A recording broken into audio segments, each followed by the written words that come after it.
대승기신론에서 말씀한 경계는 처음 깨달을 때의 경계입니다. 일정 부분의 무명을 없애면 일정 부분의 법신을 증득하게 됩니다. 능엄경 관세음보살 이근 원통장의 관세음보살은 원교 초주보살이고 화엄회상의 관세음보살은 제7회양보살이며 법화경 보문풍의 관세음보살은 등각보살입니다.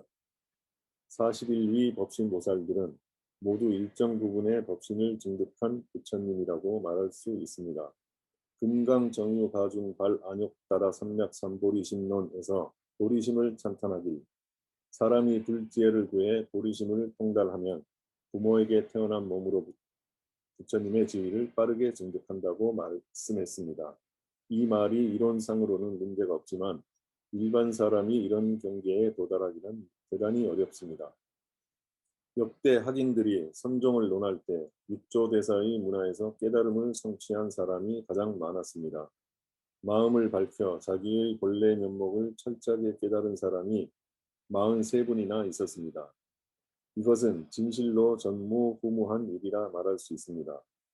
다른 조사의 문화에서는 셋이나 5사람 혹은 한두 사람뿐이었고 이것도 대단한 일이었다 말할 수 있습니다. 이것으로 볼 때 선정으로 성취하기는 대단히 어렵다는 것을 알 수 있습니다. 그러나 정토종은 수행할 때 미혹을 끊을 필요가 없고 끊지 않고도 3계를 뛰어넘을 수 있으니 정토종을 수행해서 성취한 사람이 선정보다 훨씬 많습니다. 화엄경에서 보리심을 잃어버린 채 온갖 선법을 닦으면 그것은 마귀의 업이라 한다고 했습니다. 불교에서는 세 번째 생의 원수가 되는 업인 삼세원이라고 말하고 있습니다. 금생에서 선법을 닦아 내생에서 복을 누리고 나면 세 번째 생에서는 반드시 타락하게 됩니다. 이렇기 때문에 마귀의 업이 됩니다. 세상 사람들이 좋은 일을 해도 부처님은 그다지 찬탄하지 않았습니다. 왜냐하면 잘 유지하지 못하면 결국 삼세원에 떨어지기 때문입니다. 현생에서 큰 돈을 버는 사람은 모두 전생의 복덕을 닦은 과보입니다. 그가 금생에 다시 사회에 크게 보시한 공덕이 있으면 내생도 커다란 복의 과보를 받게 될 것입니다. 그러나 금생의 복을 누릴 생각만 하고 자기 복의 과보를 다 누려버리면 그에 따라 반드시 많은 악업을 짓게 되고 내생에는 괴로운 과보를 받게 됩니다. 그가 지혜가 있어 보리심을 잃어버리지 않는다면 내생의 과보는 완전히 달라질 것입니다. 연불해서 정토에 왕생하길 구하는 목적은 생사윤회에서 벗어나는 것이니 가장 중요한 것이 마지막 임종할 때 하는 연불입니다. 사람이 태어나 세상에 살아가면서 금생에 자기의 복된 과보를 다 사용하지 않고 이 복된 과보를 마지막 임종 때까지 남겨놓는다면 아미타불이 와서 맞이하실 때까지 질병 없이 생을 마치게 됩니다. 이것이 가장 크고 복된 과보입니다. 저는 이런 사례를 참 많이 들었습니다. 대만 남부 지방의 한 노 부인은 서 있는 채로 돌아가셨습니다. 그리고 타이베이의 연우 연불단의 이재화 노거사는 법회에서 경전을 1시간 이상 강의한 후 응접실 등나무 의자에 앉은 채로 돌아가셨습니다. 연불을 할 때 마음에 잡념이 없도록 해야 합니다. 여러 해 동안 수행을 잘 하다가 최후에 다른 법문으로 바꾸거나 혹은 임종할 때 세상의 재물이나 가족 또는 권속들에게 연연하면 왕생은 정말 희망이 없습니다. 아미타불은 범어인데 중국말로는 무량수, 무량광으로 번역됩니다.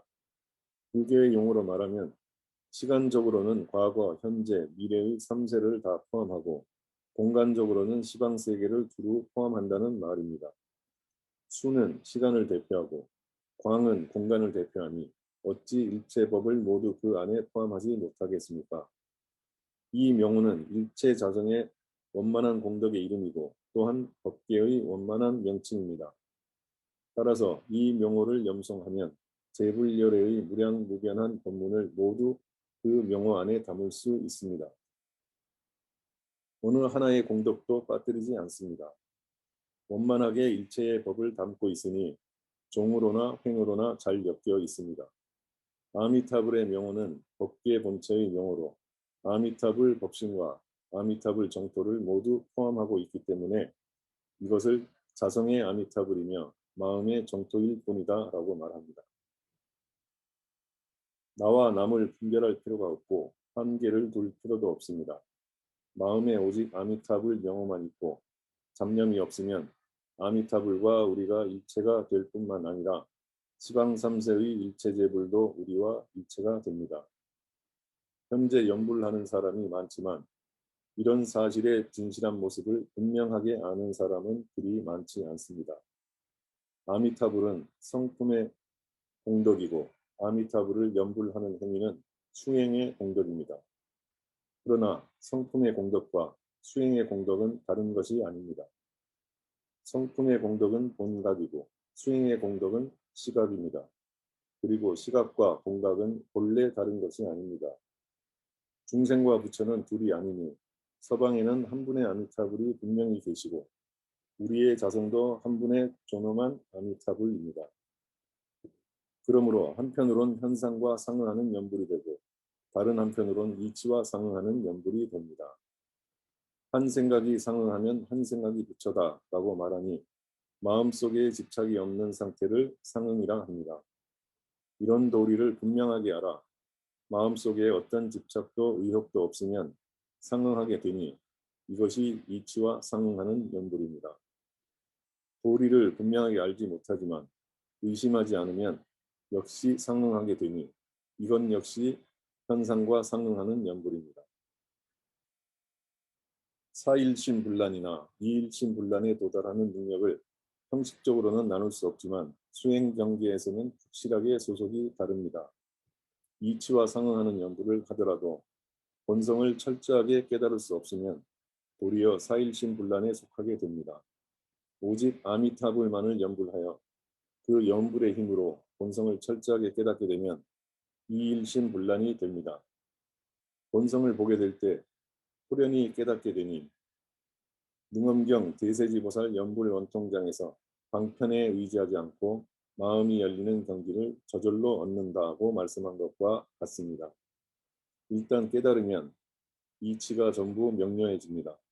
이일신불란의 경지에 들어가면 법신보살이 되는 것이니 아미타불 명호를 연불하고 수행하는 공덕이 참으로 불가사의합니다.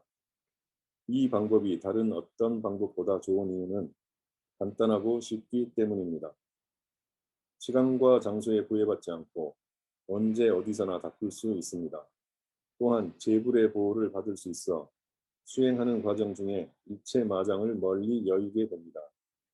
그래서 옛 사람들은 이 방법을 특별 수승하다고 찬탄했습니다. 7지 이상의 대보살이어야 비로소 3종 불태의 경지를 원만하게 증득할 수 있습니다. 그러나 진실하게 발심하여 아미타불을 연불하고 진정으로 정토에 왕생하길 발언한다면 그가 현재 비록 범부의 상태일지라도 제불은 그를 성인으로 보시며 그는 멀지 않아 3종 불태의 경지를 원만하게 증득하게 될 것입니다. 도는 빠르다는 뜻이니 7일이면 성공할 수 있다는 사실을 말하는 것입니다. 재작년에 워싱턴 DC에서 하는 주광대 선생은 병이 위중한 상태였습니다. 그때 공진화 거사가 그에게 연불할 것을 권했고 그는 3일 밤낮을 연불했습니다. 그가 임종할 때 보니 서방의 새 성인이 구름 속에서 내려와 그를 맞이해 극락세계에 왕생토록 했습니다. 이것은 그가 직접 말하고 간 것이니 죽음에 임해서 사람을 속일 리가 없습니다. 1992년 초에 싱가포르에서 경전을 강의한 적이 있었습니다. 그때 이목원 거사가 나에게 다른 거사에 대한 이야기를 들려주었습니다. 그 거사는 임종할 때 선지식을 만났고 그 역시 연불하여 왕생했다고 합니다. 3년 동안 우리가 잘 아는 사람만도 이미 10몇 분이나 극락 왕생했습니다. 우리가 말로만 권하면 사람들이 잘 믿지 않습니다. 그런데 지금 이렇게 많은 사람들이 본보기가 되어주고 있으니 믿지 않을 수 없습니다. 불법을 공부할 때 어느 종파, 어느 법문을 막론하고 최후의 목표는 모두가 화장세계로 돌아가는 것입니다. 화장세계의 보살은 모두 다시 보현보살의 안내를 받아 서방의 극락세계로 가게 됩니다. 이 무량수경은 사토에 원만하게 왕생하여 곧바로 불태전의 지위에 오르는 것을 목표로 하고 있습니다. 우리가 서방 극락세계의 범성 동고토에 왕생하면 동시에 또 다른 삼토에도 왕생하게 됩니다. 이것을 원만하게 왕생하는 것이라 말합니다. 다른 세계에는 이런 사례가 없습니다. 사바 세계도 범인과 성인이 함께 사는 세계이긴 하지만 서방의 범인과 성인이 함께 사는 세계와는 다음의 네 가지 상황이 같지 않습니다. 첫째, 잠시만 함께합니다. 소승의 성인은 과유를 증득한 후에 이 세계에 머물지 않고 멸반의 경지에 듭니다. 제불보살도 우리와 함께 살 수 있지만 인연 있는 사람을 전부 제도한 후에는 곧바로 떠나갑니다. 그러나 서방에 함께 사는 세계는 모든 최상의 선인들이 우리와 항상 같이 지냅니다. 둘째, 만나기가 어렵습니다. 사바 세계에도 성인이 있지만 만나보기가 어렵습니다. 이전에 호운노 화상이 오대산을 참배했던 적이 있습니다. 그는 삼보일배로 오대산에 가다가 길에서 병이 났는데 말로 표현할 수 없을 만큼의 고통을 받았습니다. 그때 다행스럽게도 한 출가자를 만났는데 그가 호운노 화상을 오대산에 오르는 동안 계속해서 보살펴 줬습니다. 행색은 거지 같았지만 참으로 지극했던 그 출가자의 이름은 문길이었습니다. 후에 그 스님이 누구인지 수소문에 알아보니 그 출가자가 바로 문수보살의 화신이었습니다. 사바세계에서는 이렇게 성인을 만나보기 어렵지만 서방세계에서는 일체의 보살과 우리가 매일 만납니다. 셋째, 아주 적습니다. 이 사바세계의 성인은 진귀한 보배같이 아주 적지만 서방의 성인은 한량없이 많습니다. 넷째, 하는 일이 다릅니다. 우리의 한 생각, 한 행동으로 일으키는 것이 모두 육도윤회의 업을 짓는 일이지만 서방 사람은 모두 무명번뇌를 깨뜨리고 불도를 원만하게 이루어 나갑니다. 밀종은 지혜를 열어야만 비로소 배울 수 있습니다. 마음이 청정하여 조금의 번뇌에도 물들지 않아야 합니다. 번뇌에 물든 보통 사람이 배우게 되면 반드시 지옥에 떨어집니다. 엄격하게 말하면 팔찌보살이 되어야 비로소 밀종을 배울 자격이 되니 이 보살들이 정식 학생이 됩니다. 원교의 초주보살은 방청할 수 있을 뿐입니다. 이것은 농담으로 하는 말이 아니니 분명하게 알아야 합니다. 제가 불법을 공부할 때 장가대사는 저에게 밀종을 전수하지는 않았지만 밀종의 내용을 적지 않게 말씀해 주셨습니다. 밀종은 최고의 불법이며 또한 가장 수승한 불법입니다. 법신불이 머무는 곳을 상적광토라 이름합니다. 아미타경 요해에서 실상의 본체는 고요한 것도 아니고 밝게 비추는 것도 아니다. 고요하면서 항상 밝게 비추고 밝게 비추면서 항상 고요하다. 밝게 비추면서 고요함으로 억지로 이름 붙여 상적광토라 하며 고요하면서 밝게 비춤으로 억지로 이름 붙여 청정법신이라 한다고 말씀했습니다. 그러므로 몸과 경계는 둘이 아님을 알아야 합니다. 모두가 억지로 이름 붙인 것에 지나지 않습니다. 고요함과 밝게 비춤이 동시적인 것이니 사량으로 분별할 수 있는 경계가 아닙니다. 서방의 사토 중 상적광토에 대해 말하는 것이 이 사실의 진실한 모습을 완전하게 말하는 것입니다. 우리는 진실한 것을 말하면 이해하기 매우 어려워하나 거짓인 것을 말하면 오히려 쉽게 이해합니다. 그 이유는 우리가 세세생생 거짓으로 이루어진 환경 속에서 살아가면서 거짓이 습관이 되고 자연스럽게 되어 진실을 말하면 오히려 생소하게 느껴지기 때문입니다. 그래서 요즘 사람은 거짓은 인정하고 받아들이면서도 진실은 인정하지 않습니다. 사실의 진실한 모습을 알려면 반드시 일체의 생각을 떠나 한 생각도 일으키지 않아야 합니다. 그리고 한 생각도 일어나지 않게 한다는 생각도 사라져야 비로소 상적광의 경계가 됩니다. 진실한 경계에 들어가면 몸과 경계를 나누어 말할 수도 상상할 수도 없으니 매우 불가사의합니다. 왜냐하면 이 경계는 80의 범위 안에 들어있지 않기 때문입니다. 우리의 일상생활은 팔식의 범위에서 벗어날 수 없습니다. 제6식은 분별하고 제7식은 집착하며 제8식은 인상을 저장합니다. 그러나 진실한 경계에서는 분별하지 않고 집착하지 않으며 인상을 남기지 않으니 이것을 불가사의하다 말합니다. 서방의 사토는 원흉한 곳입니다. 이치와 현상이 원흉하고 이치와 현상이 둘이 아님에 근거해서 말한다면 우리의 현재 삶도 원흉한 이치와 현상 속에서 흘러갑니다. 다만 우리가 분별과 집착을 가지고 있어서 그것을 알아차리지 못할 뿐입니다. 서방 정토의 사람은 신의식을 쓰지 않으니 분별과 집착이 전혀 없고 인상도 저장하지 않습니다. 왜냐하면 그들이 스스로 수행한 공부 때문이니 연불에서 힘을 얻은 것이며 다른 한편으로는 불보살의 가피가 있기 때문입니다. 상적광토는 화엄경에서 말하는 사종의 법계 중 2법계이고 나머지 3토는 4법계입니다. 그러나 이치와 현상이 둘이 아닙니다. 이치에 입각해 말하면 고요함과 비춤 등의 명사를 보탤 수가 없습니다. 왜냐하면 일체 현상의 모양과 이름은 분별과 집착으로 말미암아 세워지고 이름 지어진 것이기 때문입니다. 불교가 중국에 전래되기 전에는 중국에는 두 분의 성인이 이미 있었습니다.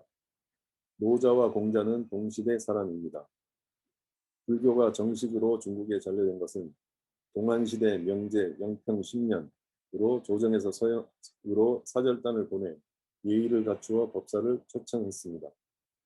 그러나 비공식적으로 전래된 것은 AD 원년으로 서한 말기에 이미 서역의 불교도들이 실크로드를 통해 상인을 따라 중국에 들어와 있었습니다. 이 외에도 야사에서는 춘추 시대 말기, 진안 시기에 불교가 이미 전래되었다고 기록되어 있지만 정사에서는 근거를 찾아볼 수 없습니다. 노자는 도를 도라 말하면 영원한 도가 아니다. 이름을 이름이라 말하면 영원한 이름이 아니다라고 말했습니다. 다시 말하면 영원한 이름은 이름이 없는 것이고 영원한 도는 도가 없는 것입니다. 이름이 없고 도가 없는 것이 바로 상적광입니다. 법신이라 말하고 정토라 말하지만 이것은 억지로 붙인 이름에 불과합니다. 따라서 상적광토와 청정법신이 있다고 해도 잘못이고 상적광토와 청정법신이 없다고 해도 생각해도 잘못입니다. 자기 마음의 청정함이 상당한 정도에 이르렀을 때 비로소 이런 사실의 진실한 모습을 체득하여 알 수 있습니다. 고요함은 선정이니 한 생각도 일어나지 않는 것을 말합니다. 밝게 비춤은 명료함이니 만사 만물을 낱낱이 명료하게 통달한 것을 말합니다. 마음이 청정하면 우주와 인생의 진실한 모습을 분명하게 보게 되니 이것을 비추어 본다라고 말합니다. 고요함은 가장 심오한 선정이고 영원함은 영원불변하는 것입니다. 부처님은 세 종류의 몸을 가지고 계시고 우리도 세 종류의 몸을 가지고 있지만 우리는 미혹되고 전도되어 있기 때문에 작용을 일으키지 못합니다. 일반 사람들은 이 육신만을 자기라 생각하여 집착하는데 사실 일체 만법, 즉 일체 물질과 물질이 아닌 것이 모두 다 우리 자신입니다. 자성을 잃어버린 사람은 이런 사실을 이해하기가 상당히 어렵습니다. 때문에 부처님은 부득이 꿈을 비유로 설명했습니다. 꿈을 꿀 때 꿈속의 경계 모두가 바로 자기 자신이니 자기 마음이 변해 꿈의 경계가 되었기 때문입니다. 경전에서 마음 밖에 법이 없고 법 밖에 마음이 없다고 말씀했습니다. 이 말씀은 마음 밖에 꿈이 없고 꿈 밖에 마음이 없다고도 말할 수 있습니다. 꿈속의 산과 강과 대지가 바로 자기 자신의 법계입니다. 법신보살은 이런 경계에 도달할 수 있으니 우리와는 완전히 다릅니다. 범부는 망상과 분별을 가지고 있으나 법신보살은 가지고 있지 않습니다. 법신보살은 평등한 대자대비를 일으켜 재불보살과 악업중생에게 똑같이 평등하게 대합니다. 그들이 자기 자신인 줄 알아차리기 때문이니 알아차림의 정도가 대단히 자유자재합니다. 우리는 무량한 번뇌가 있어서 마음이 안정될 수 없습니다. 진정한 자유를 얻고자 한다면 반드시 선정 속에서 구해야 합니다. 지금 수행하고 있는 것은 아미타불 명호를 사용해 가장 원만한 성경에 도달하려는 것입니다. 부처님은 대집경에서 아미타불 명호를 기억하고 부르는 것이 가장 높고 깊으며 미묘한 성경이다라고 말했습니다. 이는 정토종을 배우는 사람들이 스스로 몸값을 높이기 위해서 하는 말이 결코 아닙니다. 일체 법을 마음에서 구해야 하니 마음이 일체 법을 내기 때문입니다. 그러므로 일체 법은 생겨나게 하는 주체인 마음에서 구해야 하지 생겨난 외부 객체인 일체 법에서 구해서는 안 됩니다. 비유해서 말하자면 외부의 일체 법은 나무의 가지나 잎과 같습니다. 정토종은 자기의 마음을 닦아 일심불란의 경지를 구하는 것입니다. 마음이 청정하면 국토가 청정해집니다. 정토는 자성이 변하여 나타난 것이니 어느 누구도 방해할 수 없습니다. 수행 중에는 고요함이 관건이고 빛은 그 작용입니다. 지혜가 두루 비추면 고요함이 빛을 발합니다. 고요함이 바탕이 되면 밝게 비추는 작용이 되고 밝게 비춤이 바탕이 되면 고요함은 작용이 됩니다. 이처럼 서로가 바탕이 되고 작용이 되므로 어느 것이 바탕이고 어느 것이 작용인지 집착할 필요가 없습니다. 자성의 공덕과 능력을 덮어 가리고 있는 것이 무명번뇌입니다. 무명은 분명하게 알지 못하는 것으로 자기 자신과 환경에 과거, 현재, 미래에 대해 모두 분명하게 알지 못하는 것입니다. 일정 부분의 무명을 깨뜨린 후에야 비로소 우주와 인생의 과거, 현재, 미래에 대한 진실한 모습을 볼 수 있습니다. 일정 부분의 무명을 깨뜨리면 일정 부분의 진실한 마음을 증득하게 됩니다. 그 지위가 원조의 초주보살이고 별개의 관점에서는 초지보살에 해당합니다. 41품의 무명을 차례로 깨뜨려 그 최후의 무명에 이르고 마지막 한 품인 생상 무명까지 깨뜨리면 부처가 됩니다. 그러나 등각보살은 그 스스로가 깨뜨리고 싶어하지 않습니다. 고난 중생을 구제하기 위해 무명을 깨뜨릴 능력이 있어도 깨뜨리지 않습니다. 이것이 진정한 대자 대비로 자기를 버려 남을 위하는 행위입니다. 그러면서도 그 자신의 입장에서는 법신이 완전히 드러나 있으니 이미 등각보살의 경계이기 때문입니다. 그러나 일반 범부는 등각보살의 경지까지 도달하려고 3대 아승직업 동안 수행한다 해도 절대 도달할 수 없습니다. 3대 아승직업이라 말한 것은 방편설법이니 3대 아승직업 동안의 수행으로 이룬 부처는 장교불일 뿐입니다. 화엄경은 성부를 위해서 무량한 법이 필요하다고 말하고 있습니다. 오늘 소개하는 이 연불 법문은 7일이면 성불할 수 있는 방법이고 이 법문을 보살조차도 믿지 못합니다. 보살도 믿지 못하는데 어떻게 우리가 믿을 수 있게 됐을까요? 연불에서 왕생한 사람들을 직접 보았기 때문입니다. 질병 없이 생을 마치는 일이 실제로 있으니 현상적 증거로는 믿을 수 있으나 이론상으론 여전히 납득하기 어렵습니다. 그러나 오늘날에도 한번 이 법문을 들은 후 굳게 믿고 일심으로 연불하는 사람이 있습니다. 이 사람은 과거 많은 생애 동안 많은 법을 이기 수행한 적이 있는 사람일 것입니다. 그런데도 불구하고 그가 여전히 사바세계에서 방황하며 범부로 사는 이유는 그가 세상에 대한 미련을 버리지 못했기 때문이니 너무도 억울한 일입니다. 연불하는 사람의 성근과 복덕은 깊고 두터워서 보살이나 성문을 뛰어넘으니 연불하는 사람이 왕생하는 것은 자연스러운 현상이지 절대 요행이 아닙니다. 서방에 태어난 후에도 성불하려면 무량한 법을 필요로 하지만 그것은 문제될 게 없습니다. 왜냐하면 무량한 수명을 갖추고 있어서 충분한 시간을 갖고 수행할 수 있기 때문입니다. 사바세계에서 넓고 깊은 불법을 모두 통달하고 싶어도 이것은 한 생이나 혹은 몇십 년 안에 해낼 수 있는 일이 결코 아닙니다.